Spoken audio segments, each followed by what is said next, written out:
In this video, we're going to talk about debt collector laws, how to win debt collector lawsuits, the right way to effectively fight debt collector lawsuits.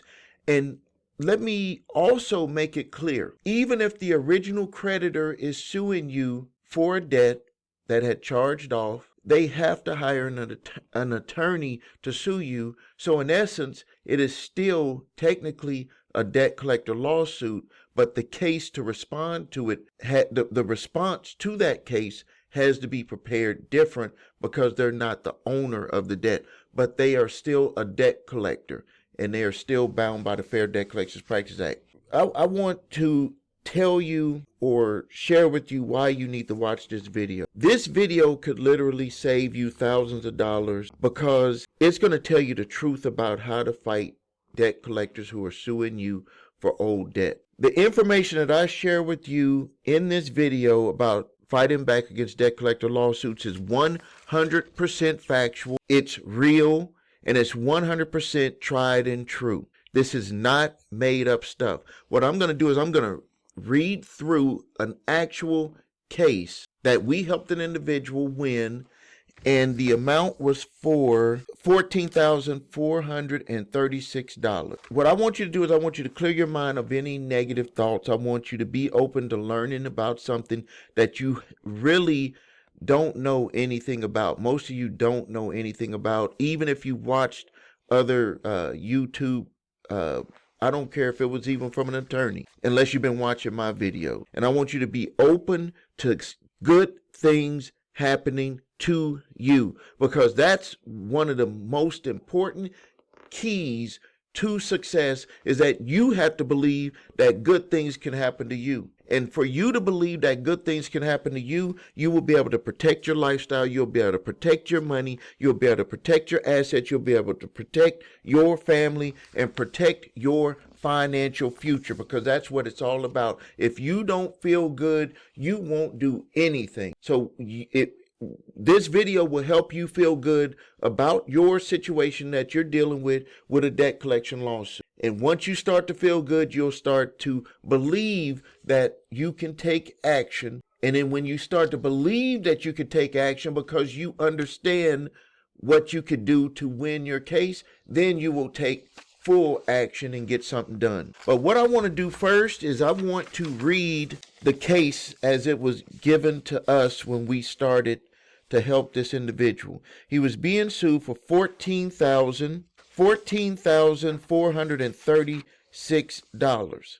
Now, I'm going to read the allegations to you, and when I'm reading these allegations to you, I want you to think with what you know, what you've heard from YouTube, not from my channel, because if you've been watching my videos, you will probably know the answers to these or know that there's a solution to each of these allegations. But I want you to think about these allegations, because the first thing, the first job of an attorney is to get you emotional.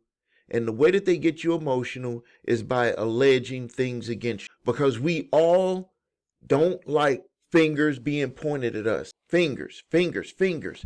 Allegations are fingers. That's what allegations are.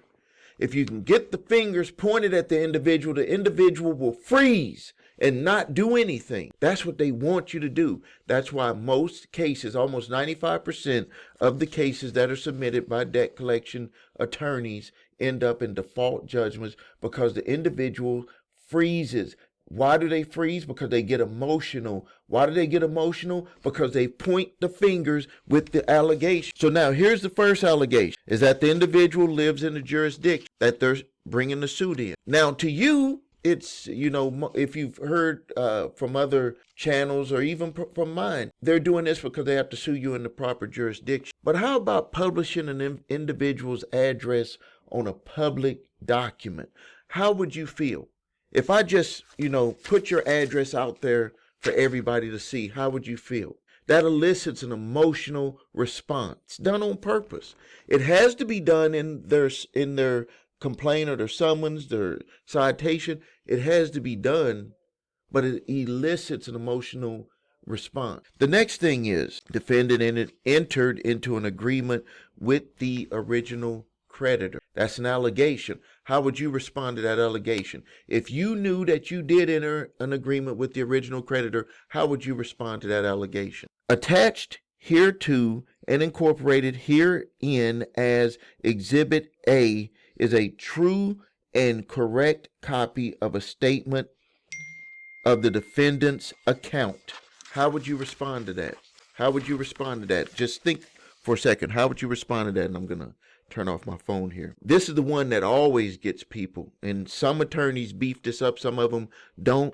Plaintiff purchased and received written assignments of the debt issued in this action, true, correct copies of the statements incorporated in Exhibit B. Next, the defendant unjustly enriched themselves with the use of this account. The defendant purchased said items that are listed in the statement. The defendant breached the agreement by failing to pay as agreed and left an outstanding balance of $14,436. Wherefore, the plaintiff demands judgment against the defendant in the sum of $14,436 plus court costs, signed by the attorney. Included are exhibits, statements, bill of sale, documents, conformity documents according to, this was in the state of Georgia, that is required by the state of Georgia that they must submit,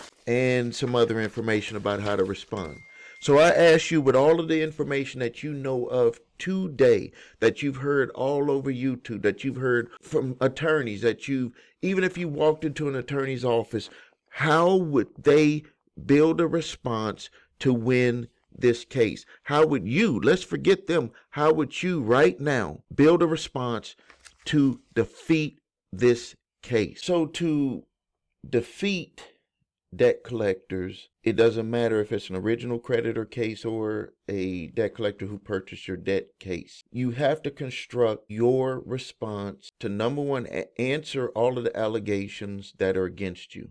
Because if you miss any of those, you could lose your case, depending on the judge, by technicality, by not answering. It could be anything you don't answer is a yes. Anything you don't answer on that summons becomes a yes to the court because you didn't answer it. So the allegation must be true because you didn't answer it. So first, you got to answer all allegations against you. Next, you have to put forth a defense to help win the case. You have to look at all of your documents and the allegations that they submitted, and then you have to pick apart their case. Every attorney, none of them do things.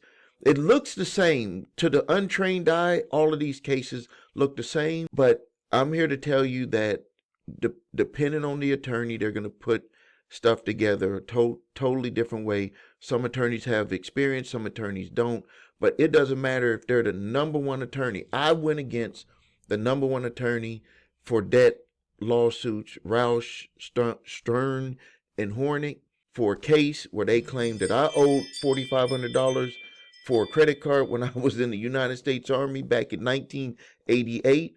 And I would have won the case if I knew what I knew now, but I ended up settling that case it was $4,500, settled for $500. But if I knew what I knew now, I would have won the case because, number one, it was past statute of limitations, so that would have just been an automatic. Just with the information that they had purchased the debt, and just with the information, the way that case was put together, I would have won that case if I knew what I knew now. So you have to put forth a defense, depending on if it's an original creditor or debt collector case. They had to be put together different, but you have to put together a defense that speaks to the court about what you are challenging per the documents and the way that they put together their case against you. You have a right to ask for contracts. You have a right to ask for complete account numbers. You have a right to ask for full accounting. You have a right to make sure that the debt collector attorney put the case together the way that the court requires them to be able to prove their case. There's other requirements according to the Fair Debt Collectors Practice Act when an attorney is attempting to collect a debt for others. Others means that they're hired by the original creditor. There's, according to the Fair Credit Reporting Act, even if a debt collector is collecting debt for their own company through one of their company attorneys, that they still have to put together the case together a certain way, and they are required to follow the Fair Debt Collections Practices Act. So that's why the thing is that they don't expect people to know this stuff, so they get away with it, because most people don't respond. They freeze. They stop at what I talked about earlier in the video, is the emotional phase, where they freeze and don't do nothing. And then the other thing is that they don't know what to do. They don't know what to say. They don't know how to say it. When people run into that situation, then again, that's more fingers pointing. They don't want to walk into court and they're like, what are you going to do about this debt? Is this your debt? All this stuff. And it makes people get, they free. Number one thing is that you always have a right to fight these cases. Doesn't matter if the account was legitimately yours or not. When they take it and put it into court, it's like it crosses into a whole nother category, and then you have to defend yourself. So it doesn't matter. You have a right to defend yourself. If you defend yourself, it can actually, even if you lose your case, it can put you into a better position to settle the case for less. I know it sounds counterintuitive, but that's the way that the system works. The system works for these attorneys to bring these cases. They put in the work to bring the cases. And when you defend on a case, that's something that they don't normally expect it, but when it's done, they have to respect it because you did what is required of the court. And then when you respond, if you do it the right way, you could end up winning. So let's talk about some of the options. If you have debt collectors who are suing you in court, what I want you to do is I want you to go to summonsmaster.com, where you can upload your documents and get a court-ready response for your debt collection lawsuit. Or you can utilize our done-for-you services options, where we'll get everything done for you. You're not left alone. One of the most important benefits to what we offer is that regardless if you do it yourself or you have us do it for you, we're going to hold your hand all the way through to the end. We have services that will help you for everything that comes after you respond. They could dismiss the case, which the response is going to put you into the best position to get the case dismissed. Or if they want to proceed and let the judge just make a decision, or if they want to request other information from you, we will be here to help you with that. So don't worry about that. What we want you to do, and what I hope that you want to do, is if you're being sued, is that you want to give yourself the best position to win. Like you're ready to take the best, throw the best punch to get you into the position to win your debt collection lawsuit. And if you could do that, that could help you, number one, feel better about your situation. Number two, it could help you not be frozen because you have something that is built for you to get help. So go to summonsmaster.com. Link is below this video. You could either upload it or you could do our done for you service. You can also send us your summons for review, and we'll let you know if you have a good chance of winning. So thank you for your time. Post your questions and comments. Subscribe to the channel. This is Stephen A. Williams, president and founder of thecreditrepairshop.com, founder and creator of summonsmaster.com. Thank you for your time and have a great day.